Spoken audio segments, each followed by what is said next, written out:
Assalamualaikum warahmatullahi wabarakatuh. Perkenalkan, nama saya Afriza Raka Putra dengan NIM 2023 01 0150 160. Perkenalkan, nama saya Muhammad Abi Azhar dengan NIM 202305101064. Saya dari kelompok 4 dengan nama Rafa Adian Syarif dan NIM 202305101182. Dengan nama Muhammad Iftan Adambori, NIM 202305101345. Jadi kami di sini kelompok 4 akan mempresentasikan hubungan antara Inggris dan Cina setelah Brexit. Baik, sekarang giliran saya, yaitu saya akan membahas tentang Uni Eropa dan United Kingdom, alasan keluarnya Inggris. Jadi apa sih Uni Eropa itu? Uni Eropa itu adalah sebuah organisasi politik dan ekonomi yang beranggotakan 27 negara anggota di kawasan Eropa. Nah, organisasi Eropa ini dibentuk tujuannya untuk apa sih? Nah, tujuannya itu untuk kerjasama politik ataupun ekonomi antar negara anggotanya. Uni Eropa sendiri itu didirikan pada tahun 1951 yang berawalkan dari Komunitas Eropa yang saat itu namanya adalah European Coal and Steel Community atau disingkat ICSC. Kemudian komunitas ini menjadi Uni Eropa melalui Perjanjian Maastricht yang ditandatangani pada tanggal 7 Februari 1992 di Maastricht, Belanda oleh anggota-anggota komunitas Eropa.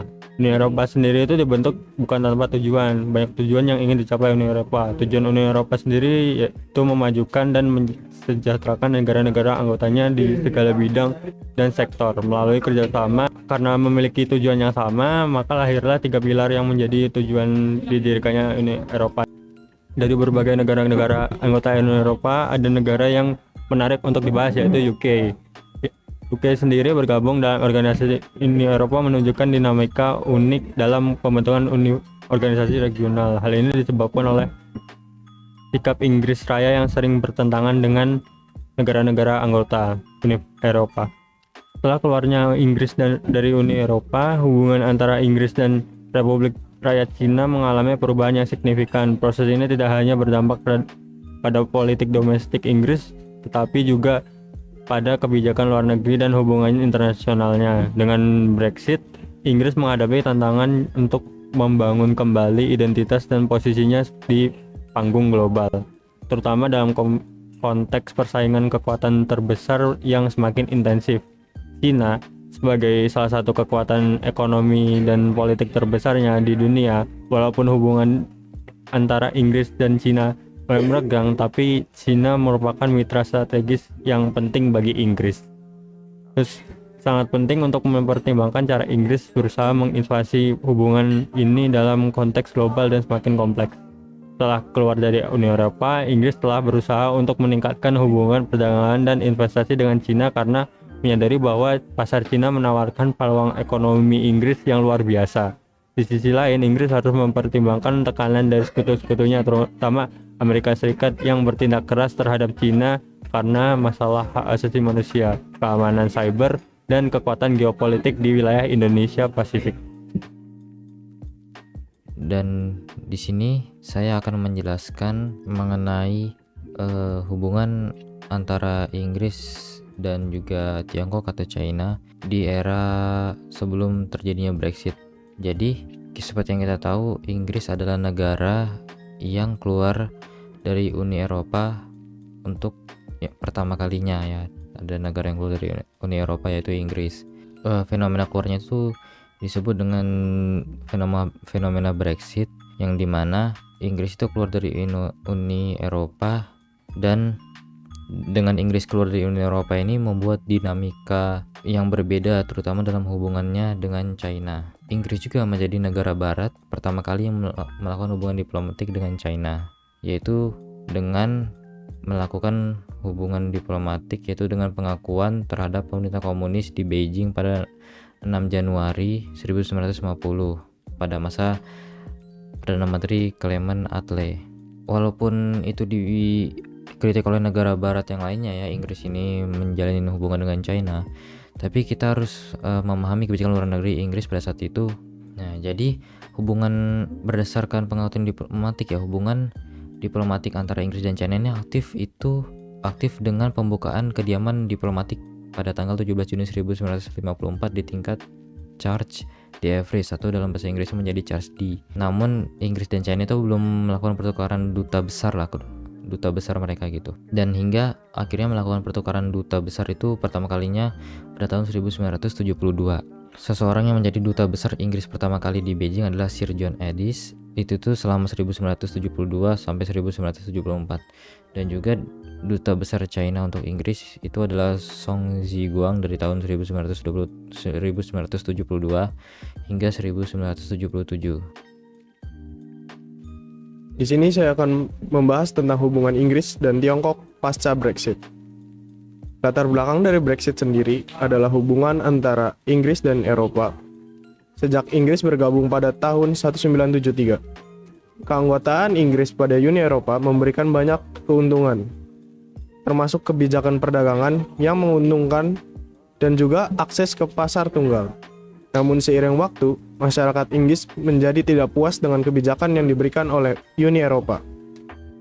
Kebijakan tersebut dianggap mengurangi kedaulatan dari negara Inggris. Setelah Inggris keluar dari Uni Eropa, Inggris harus berusaha untuk membuat rencana perdagangan baru. Perdagangan baru ini diusahakan untuk membantu mereka menyesuaikan diri dengan posisi mereka di dunia internasional.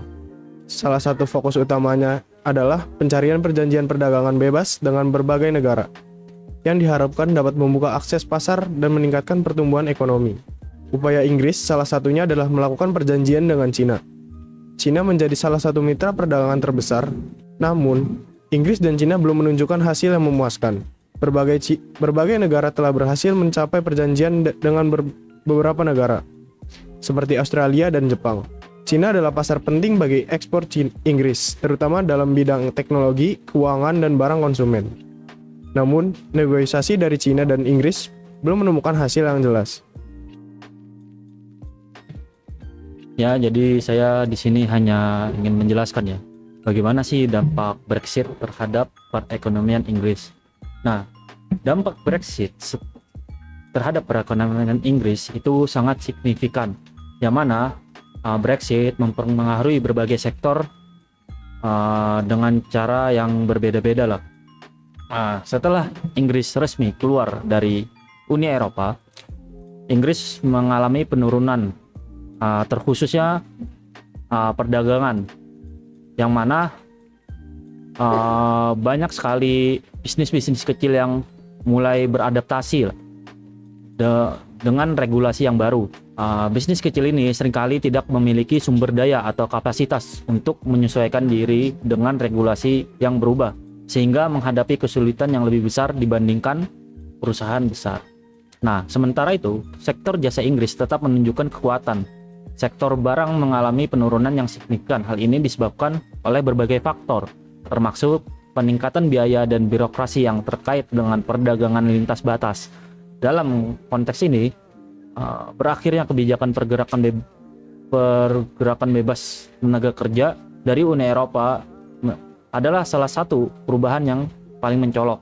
Di sisi lain, meskipun terjadi penurunan migrasi dari Uni Eropa, Inggris justru mengalami lonjakan imigrasi dari luar Uni Eropa, baik untuk tujuan kerja maupun studi.